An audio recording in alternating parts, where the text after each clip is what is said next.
Perdemos por azar ou sorte do Volpe naquelas sinalizações de dentro da área no início do jogo. Eu vou emendar também com o Iago aqui, eu quero a sua opinião, tá, David? Eu tô junto com o Galo. Foram 2 derrotas, uma já estava ganha a competição. Não era bom perder, mas perdeu. A outra foi superior e foi assaltado. Ô, David, como você tá aí no México, não vai dar muito problema? O Galo foi assaltado. Uma palavra muito forte. O Galo foi prejudicado pelo senhor apitador senhor apitador da CBF, Rafael Claus. Vou falar bonito assim. Eu acho que foi prejudicado sim, mas como eu já falei no princípio, o principal problema foi a ineficiência do Galo para fazer gol. Poderia ter ganhado 3-0 no primeiro tempo, fica mais tranquilo no primeiro tempo, mas aí o Grêmio aproveitou, foi muito mais efetivo, aí o Volpe pegou muita bola aí, mas, por exemplo, eu achei muito curioso uma coisa, muita gente no primeiro jogo do Brasileiro tá criticando, cornetando, aí tá ficando muito boladão, muito pessoal aí, mas é muito cedo para conectar, mano, muito cedo, é o primeiro jogo do Brasileiro. Eu acho que aí, por exemplo, contra o Cienciano, a gente pode ter muita mais confiança. Eu vi um time muito, muito consolidado, mas o principal problema é a eficiência para fazer gol desse time do Galo. Agora, contra o Cienciano, vai ser um jogo difícil, mas, por exemplo, contra o São Paulo, aí o Galo pode ter essa vantagem que o Galo é pai do São Paulo, por exemplo, e pode ter muita mais confiança para sair na frente. Eu tenho certeza que isso ficou muito aprendizado desse jogo contra o Grêmio, que o Galo tem que melhorar a eficiência do gol. Não sei se falei certo aí, eu estou aí. Não, falou certo. Correto. Algumas palavras. Você tá falando, já te falei, você tá falando português melhor que muita gente aqui no Brasil. Tô certo ou tô errado, Gersinho? Eu falei isso na outra live, tô certo, Gersinho? Tá certo demais. Ô, Gabriel, e aí, cara? Com esse apanhado dos nossos excelentes analistas, tanto o Gersinho, tanto o David aí, o que você tem a complementar aí sobre o nosso apitador, sobre o Galo, sobre essa derrota? O que você quer falar, cara? Antes da gente mostrar o áudio do VAR, encerrar o assunto e pular pro Cienciano. Eu vou até puxar isso aqui, ó.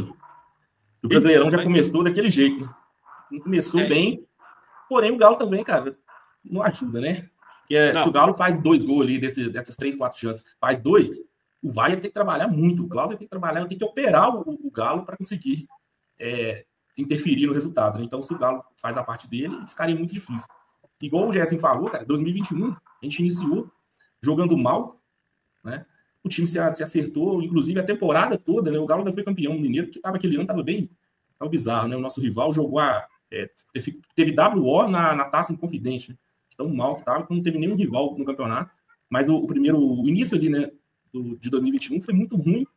Aí começou o Brasileirão fazendo 1-0, acho que até gol de pênalti do Hulk, depois tomou 2 gols de contra-ataque do Fortaleza. Cachorro, 2 gols idênticos. Os 2 gols pela ponta direita, um chute cruzado. Assim, 2 falhas iguais, né? Então, bizarro. Mas depois o time foi se acertando, as coisas aconteceram, a gente foi campeão, pontuando bem, com rodadas de antecedência. Então, acho que tem que ter calma, né? Porém, por exemplo, amanhã, um jogo aquele jogo chato, né? Que tem que levar uma turma. Aí os meninos estavam falando do elenco, né? O Gerson falou, você tem o Igor Gomes, você tem o Bernard, 2 caras que compõem o elenco. Se você pegar característica, o que já jogaram na carreira, são bons reservas. Mas hoje, os 2 não fazem nada. Então você tem um elenco, mas que tem muito... Ainda tem o Saravia, por exemplo, é um jogador que não jogou 20 minutos. O Fausto Vera jogou 20 minutos na temporada. Aí são jogadores que podem entregar, mas não está jogando.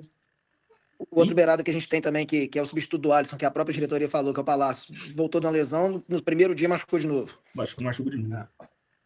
Então, um elenco, se você pegar no papel, beleza, mas na prática é difícil. Inclusive, o Cuca cobrou bastante esse negócio de reforço. Eu acho que ele deixou bem claro.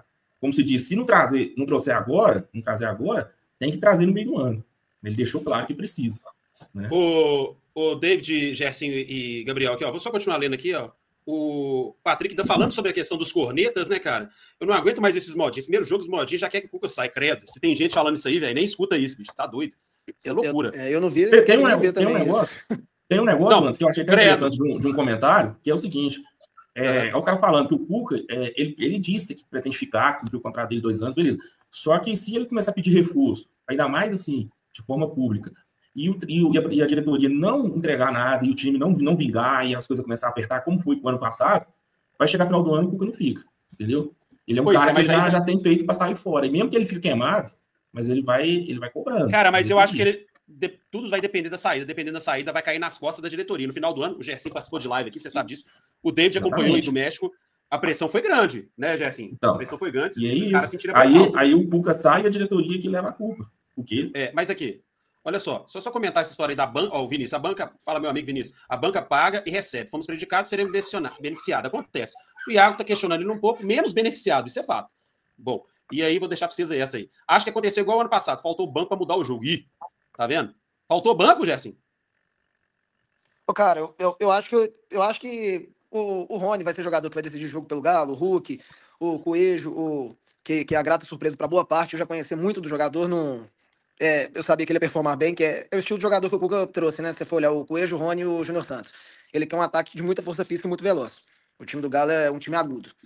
Mas eu acho que ainda falta opções. Por exemplo, um quebrador de linha. O Júnior Santos é o cara que vai receber a bola em velocidade. Ele não é daquele driblador. Que cara que você vai pegar uma na mano. Só citar um exemplo. Não tá tão bem, mas só citar um exemplo. E o próprio Alisson. O Alisson era um cara, driblador de velocidade. Ele não era daquele cara que recebe a bola para correr. Eu acho que o Galo falta um ponta quebrador de linha, um 9 raiz, que é igual a gente tinha o Devin, e ele era excelente finalizador. Sempre fez bons jogos. Contribuiu com gols de cabeça, gol na cara do goleiro, gibrando o goleiro, na saída de goleiro. A principal característica, né, do 9 é a finalização.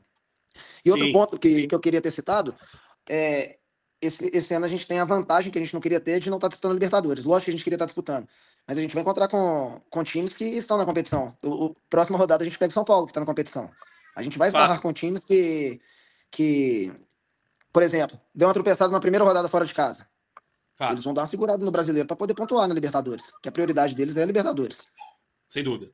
E outra coisa que a gente tem que aproveitar é o desgaste que os times que vão disputar o Super Mundial vão ter. Querendo ou não, 3 são concorrentes ao título.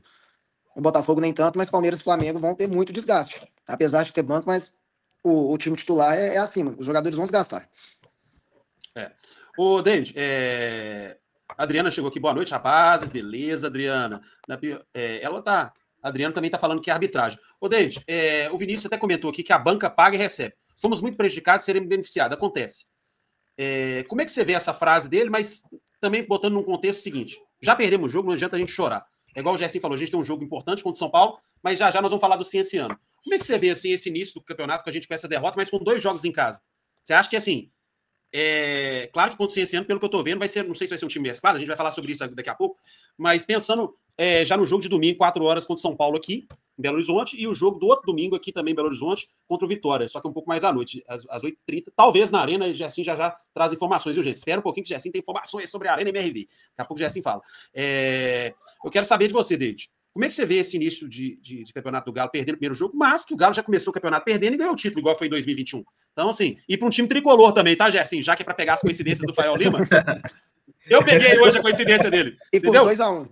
Por 2-1 para um time tricolor. Alô, coincidência. Depois vocês gravam aí, dia 31/3, hein? E aí, David, o que você acha, cara? Como é que você acha? Primeiramente, um amigo meu que me deu os placar para esse jogo contra o Grêmio, deu errado ao revés. Ele falou que o Galo ganharia 2-1, mas ficou que o Grêmio ganhou 2-1. Mas aí, por exemplo, o jogo contra o São Paulo é muito importante. Eu falei que o Galo tem que ter aprendizado do que aconteceu nesse jogo contra o Grêmio. Muito aprendizado isso para os seguintes jogos. Eu sei que aí o juiz prejudicou, sim, o juiz prejudicou aí, mas o negócio principal do Galo é focar nesse jogo contra o São Paulo. O desgaste do São Paulo vai jogar no campo. Muito importante isso também. Jogar no casa, o Galo tem muita oportunidade de sair na frente, mas, por exemplo, você tem que matar o jogo no primeiro tempo. Se você tem a oportunidade de matar o jogo no primeiro tempo, você tem que matar. Tem que matar o rival no primeiro tempo para, no segundo tempo, chegar muito mais tranquilo. Inclusive, pode fazer uma mudança muito mais tranquila, não tão apressurada. Eu percebi que, falando de que falta banco, inclusive foi uma falta de eficiência, inclusive, nesse primeiro jogo do Galo. Foi isso. Além do arbitragem, porque foi muito ruim, eu posso concordar com uma galera, com o pessoal, que foi muito ruim essa arbitragem, muito ruim. Ô, David, cara, então, assim, um passo de cada vez, né, mas a gente precisa recuperar no domingo, né? Não tem como fugir, né? Exatamente. Bacana. Ô, Gabriel, o Iago só colocou aqui, seu amigo Iago, nosso Kids lá do grupo. O Galo em casa contra o São Paulo normalmente baila. O Galo contra o São Paulo ultimamente, né, Gerson, tem regular demais, né? Então, assim, isso pelo menos deixa uma tranquilidade pra gente, né? E o São Paulo não tá lá essas coisas também, né, Gerson? Tá, não. São Paulo não vem tão bem, né? Alguns torcedores do tricolor paulista vêm questionando o estilo de jogo do Zubeldia. Às vezes acham ele um estilo de jogo um pouco limitado. Mas independente se o São Paulo estiver bem ou não, o Galo tem que aproveitar essa chance em casa. Como vão ter dos próximos 3 jogos do Brasileiro, dos próximos 4 jogos, 3 são em casa, é tentar emplacar o máximo de pontos possíveis dentro de casa e o jogo fora também dá para tentar ganhar, para tentar recuperar o Santos, né? Grêmio. Que não tá lá essas coisas, né, Gersinho? O Santos, né? Eu tava vendo hoje o Santos com e sem Neymar, é tipo uma diferença absurda. Com o Neymar tem 67% ou 68% de aproveitamento. Sem Neymar tem menos de 50%. Se torna um time muito um time muito previsível. Então vamos arrumar um jogo de pôquer pra ele continuar a passar. É isso que você tá querendo dizer? Vai, pode levar. Então, beleza. Ô, Gabriel, o negócio é o seguinte: você vai querer colocar o áudio do VAR aí? Cara, tá no jeito aqui. Coloca aí, matar esse assunto. Eu já vou colocar, pra gente já encerrar, aí eu já vou colocar o áudio do VAR e, posteriormente, a entrevista do Hulk. Que também falou uma coisa que, cara, que queira ou não, né? Fica aí a questão do juiz, mas o Hulk também foi certo ali na colocação dele. Não, emenda aí, a gente depois muda o assunto. Sim. Pra quem não viu... Eu adorei essa aqui. Mais uma nova aqui. Gersinho, David e Gabriel. Pix caiu, VAR sumiu. Tem o meme da foto, né? Pix caiu, foto sumiu. Agora mudou. Adorei essa, Iago. Mandou bem demais, cara. Eu tô esperando você na live aqui, viu, Kids? Sapeca aí. Vai lá. Perfeito da 3B.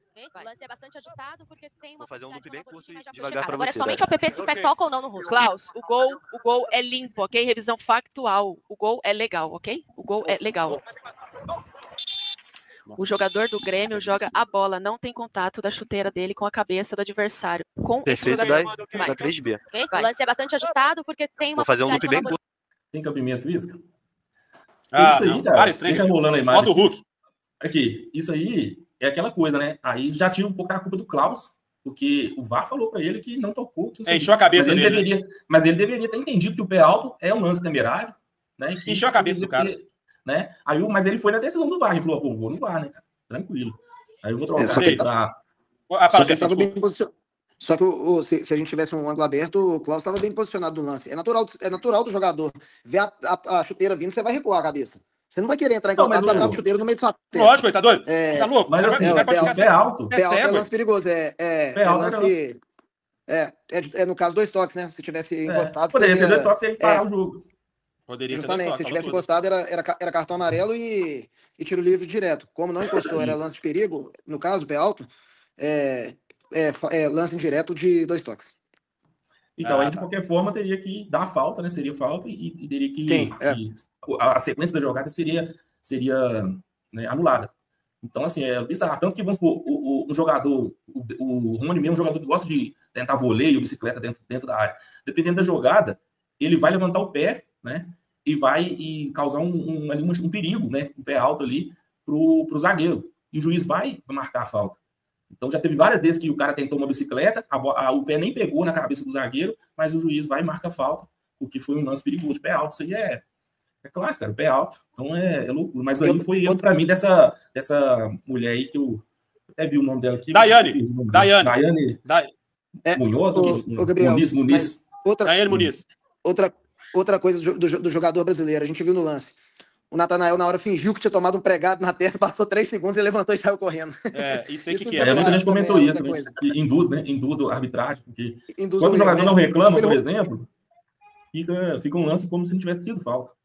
Ele poderia sair gritando com o árbitro, que foi pé alto e tudo mais, mas só que ele fingiu que tinha encostado, ele viu que o lance tinha continuado, ele levantou e saiu. Isso induz ao erro ao árbitro. Mas isso não tira a questão do Klaus e do VAR ter errado no lance. É só um comentário sobre a... Lógico. E dentro disso, cara, aí a questão do Hulk, né, que eu vou colocar aqui, ó. O Hulk fala que é aquela coisa, né? Arbitragem, tudo bem, mas a culpa é maior do time. É ditado do futebol, quem não faz leva. A gente acabou tomando 2 gols ali, indo pro intervalo com 2 gols atrás, não é fácil virar fora de casa, mas a equipe mostrou personalidade, lutou até o final, tentamos buscar o empate, até mesmo a vitória, mas infelizmente não conseguimos. Serve como aprendizado para os próximos jogos, nas próximas oportunidades. A tesoura do Wagner Leonardo no Hulk, verdade.